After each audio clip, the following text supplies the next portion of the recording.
어제는요. 정말 이상한 꿈을 꿨어요. 눈 덮인 길을 혼자 걷고 있었죠.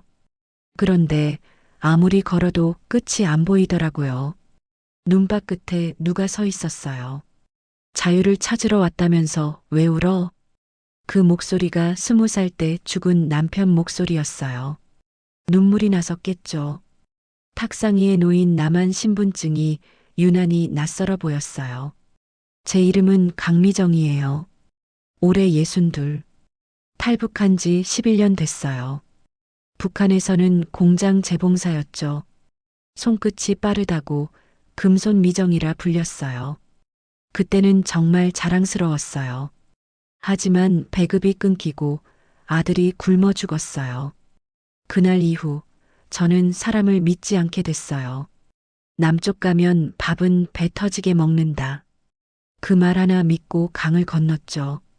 그날 밤 물은 얼어 있었고 제 다리는 피투성이가 됐어요. 그래도 살아야 했어요. 자유가 뭔지도 모르면서 그냥 살아보고 싶었어요. 남한에 도착하니 세상이 너무 달랐어요. 사람들은 바빴고 웃으면서도 서로 눈을 피했어요. 하나원에서 처음 밥을 먹었을 때 눈물이 났어요. 이게 사람 사는 세상이지. 그렇게 믿었어요. 그땐 몰랐죠. 진짜 외로움은 그때부터였다는 걸. 처음 정착한 곳은 수원 외곽의 임대 아파트였어요. 국가에서 도와준다고 했지만 돈은 한 달도 못 가더군요. 재봉틀 돌리며 아르바이트를 했죠. 새벽에 옷가게 가서 수선하고 밤엔 편의점에서 컵라면 진열했어요. 남한 사람들은 저를 이상하게 봤어요. 말투가 다르다고 빨갱이 아니냐고 수군거렸어요. 그 말 한마디가 칼처럼 박혔어요. 어느 날 복지관에서 만난 정숙 언니가 말했어요. 미정 씨, 우리 동호회 나와요. 다 같은 북쪽 출신이야. 그 말에 처음으로 마음이 좀 풀렸어요. 이제 나도 친구가 생기는구나. 그렇게 믿었죠. 동호회 첫날 다들 반갑게 맞아줬어요. 자유의 땅에 온 걸 환영해요. 이제 우리끼리 잘 살아봅시다. 그날 밤 오랜만에 웃었어요. 그런데 그중 한 남자가 제 이름을 이상하게 불렀어요. 강순이. 그 이름 잊은 줄 알았는데 순간 숨이 멎었어요. 그 이름은 북한에서만 쓰던 이름이었거든요. 남한에서는 아무에게도 말한 적 없어요. 그 남자 이름이 오철수래요. 탈북한 지 8년 됐다고 했죠. 그런데 그는 너무 많은 걸 알고 있었어요. 내 고향, 공장 이름, 심지어 아들 이름까지. 당신 어떻게 내 아들 이름을 알아요? 그는 미소만 지었어요. 우리 같은 쪽에서 일했잖아요. 그날 이후 저는 잠을 못 잤어요. 누가 내 과거를 캐는 것 같았어요. 누군가 지켜보고 있다는 느낌. 일주일 뒤 복지관 직원이 저를 불렀어요. 강미정 씨, 경찰에서 연락이 왔어요.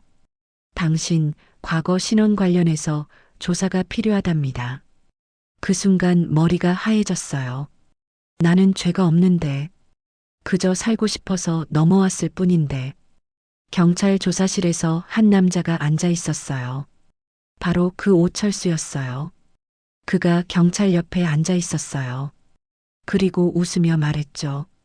강미정 동무, 오래간만이요. 그때 깨달았어요. 그는 탈북자가 아니라 북한에서 파견된 정보원이었어요. 내가 새 삶이라 믿었던 곳은 또 다른 감시의 세상이었어요. 당신이 우리 사람 몇 명을 신고했는지 알아?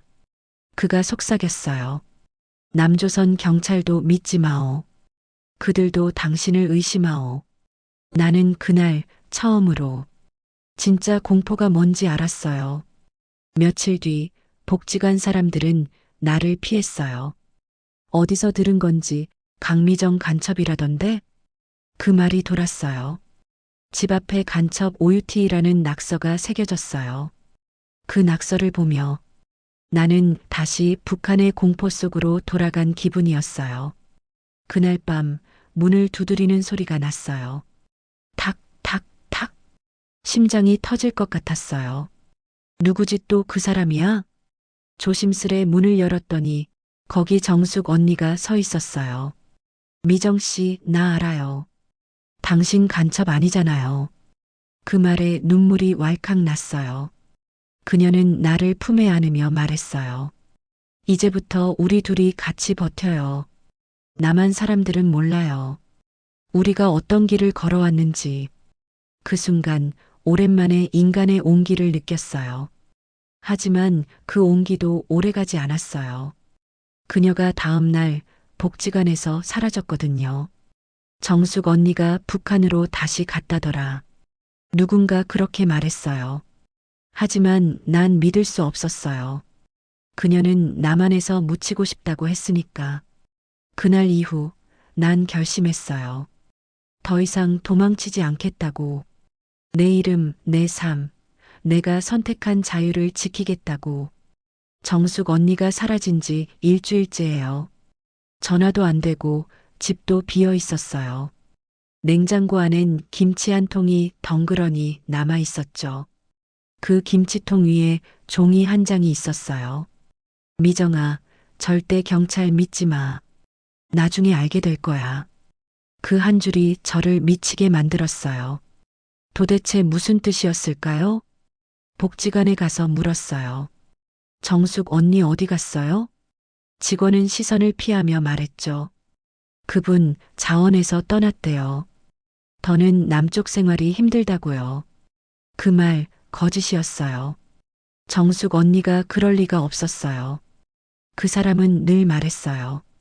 죽어도 다시 북으로는 안 간다. 그녀는 내게 처음으로 사람 냄새를 느끼게 해준 사람이었어요. 며칠 후 이상한 전화가 왔어요. 강미정 씨죠? 정숙 씨 일로 할 얘기가 있습니다. 오늘 밤 9시 구청 뒤 주차장으로 나오세요. 낯선 남자 목소리였어요. 처음엔 거절하려 했어요. 그런데 그가 마지막에 이렇게 말했어요. 정숙 씨 살아 있습니다. 밤 9시 주차장으로 나갔어요. 사람 하나 없는 곳. 겨울 공기가 살갗을 찔렀어요. 한 남자가 기다리고 있었어요. 그는 어두운 모자를 눌러쓰고 있었죠. 그가 고개를 들더니 말했어요. 미정 씨, 놀라지 마세요. 저 국가정보원입니다.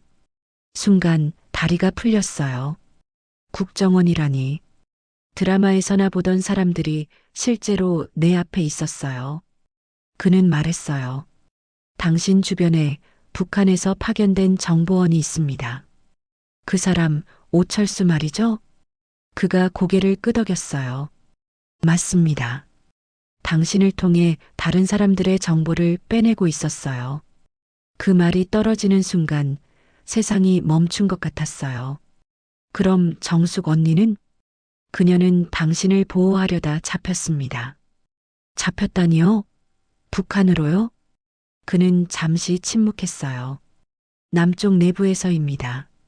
복지관 직원 중 일부가 그들과 연결되어 있었습니다. 믿기지 않았어요. 복지관, 그 따뜻했던 공간이 사실은 우리 같은 사람들을 감시하던 곳이었다니. 그는 내 눈을 똑바로 보며 말했어요. 미정 씨, 당신도 위험합니다. 하지만 한 가지 방법이 있습니다. 그 방법이 뭐냐고 묻자 그는 봉투 하나를 건넸어요. 그 안엔 사진 한 장이 있었어요. 정숙 언니가 어딘가 어두운 방에서 눈을 감고 누워 있었어요. 이건 어제 찍은 사진입니다. 우린 그녀를 구하려고 합니다. 하지만 당신의 도움이 필요합니다. 그날 밤 나는 잠을 못 잤어요. 그 사진 속 정숙 언니는 너무 평온해 보였어요. 마치 이미 이 세상 사람이 아닌 것처럼. 다음 날 나는 국정원 남자를 다시 만났어요. 그는 내게 작게 말했죠. 철수를 다시 만나세요. 그가 어떤 자료를 들고 다니는지 알아내야 합니다. 나보고 첩자처럼 행동하라는 겁니까? 당신이 아니면 불가능합니다. 그는 당신을 아직 믿고 있습니다. 그날 밤 철수를 만났어요. 그는 여전히 부드럽게 웃었어요. 미정동무 잘 지냈소? 그 웃음이 너무 끔찍했어요. 정숙 언니 그 사람 당신이 데려갔지? 그는 미소를 멈추지 않았어요. 정숙이? 그 여자는 본래 우리 사람이요. 그 한마디에 손이 떨렸어요. 무슨 말이에요? 그녀는 나를 도와줬어요. 도운 게 아니라 이용했지. 당신이 남한 적응 교육에서 들은 정보들 그녀가 다 넘겼소. 나는 믿을 수 없었어요. 정숙 언니가 날 이용했다고? 그가 내게 다가왔어요.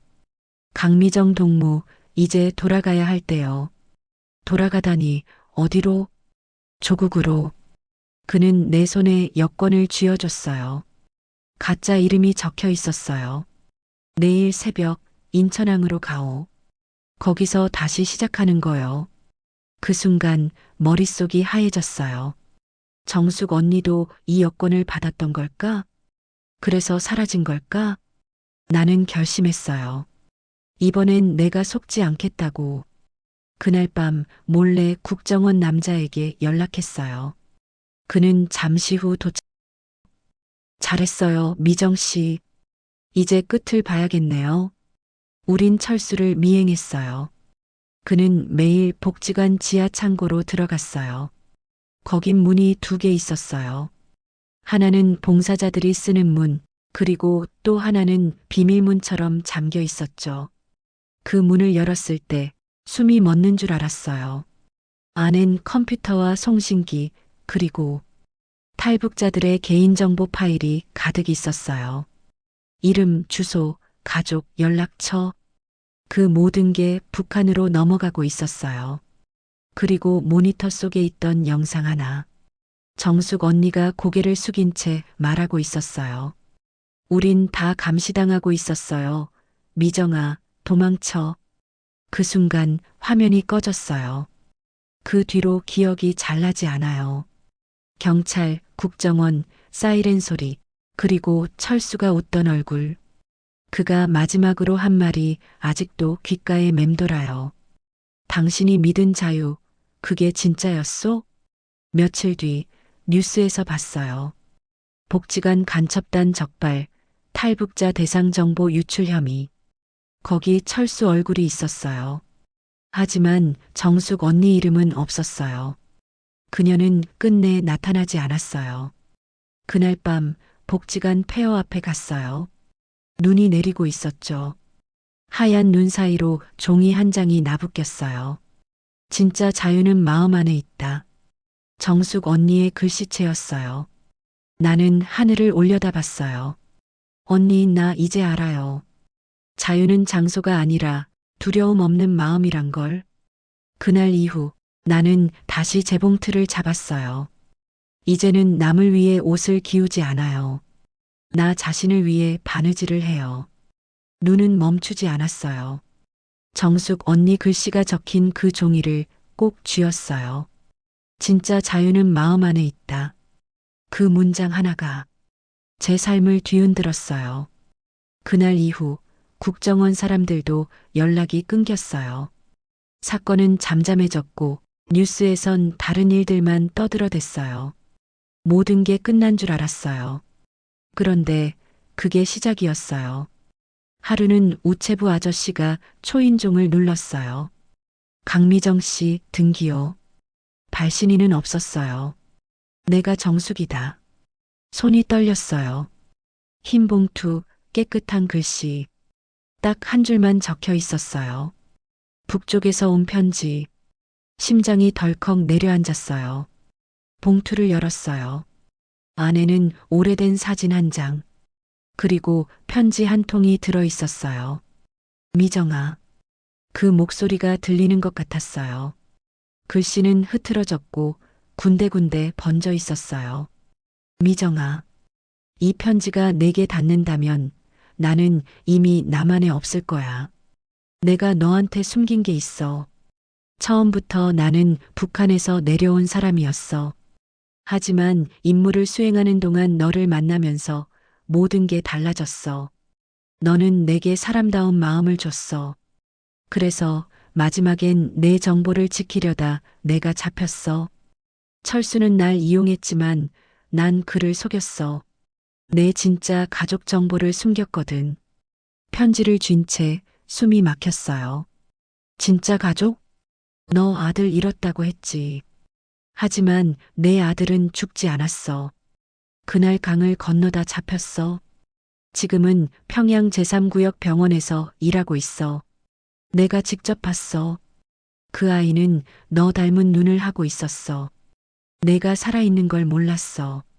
그래서 내가 그에게 내 사진을 보여줬어. 그 아이가 울더라. 엄마하고.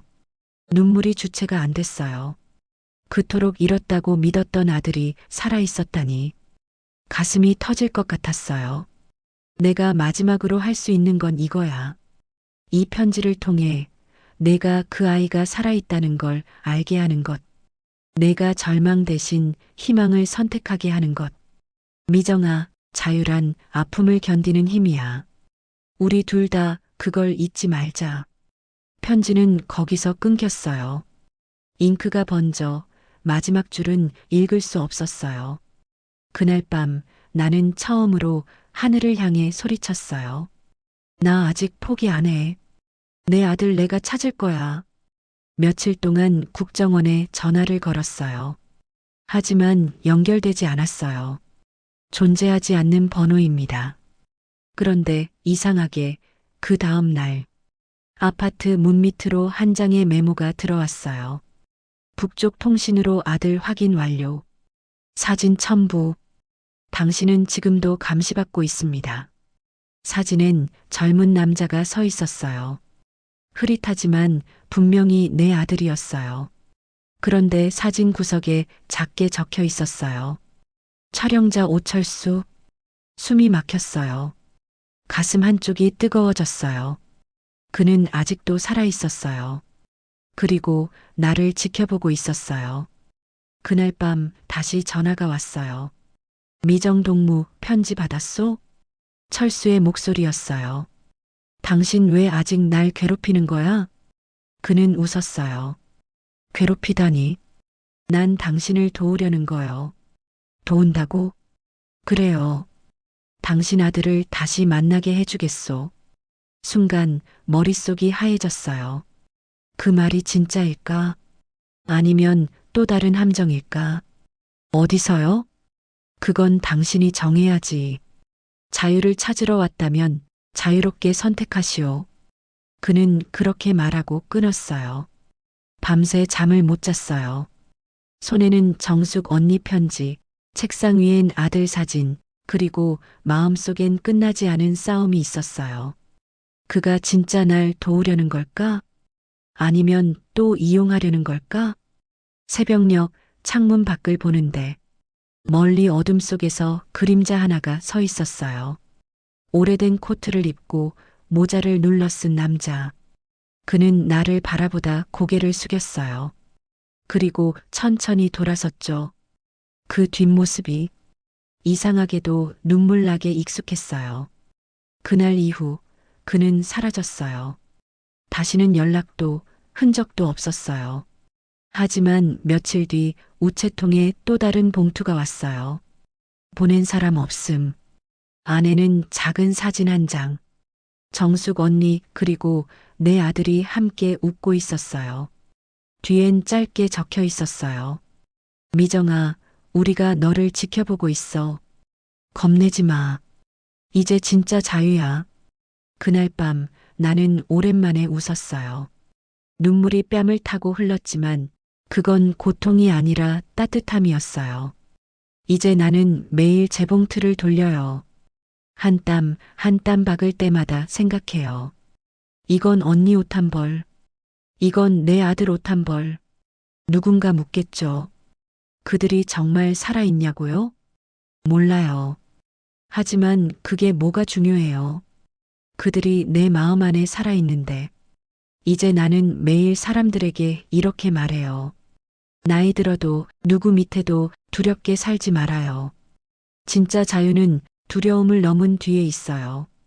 클로징 멘트. 여러분, 나이 들어도 인생의 주인공은 바로 당신입니다. 구독과 좋아요, 그건 무료예요.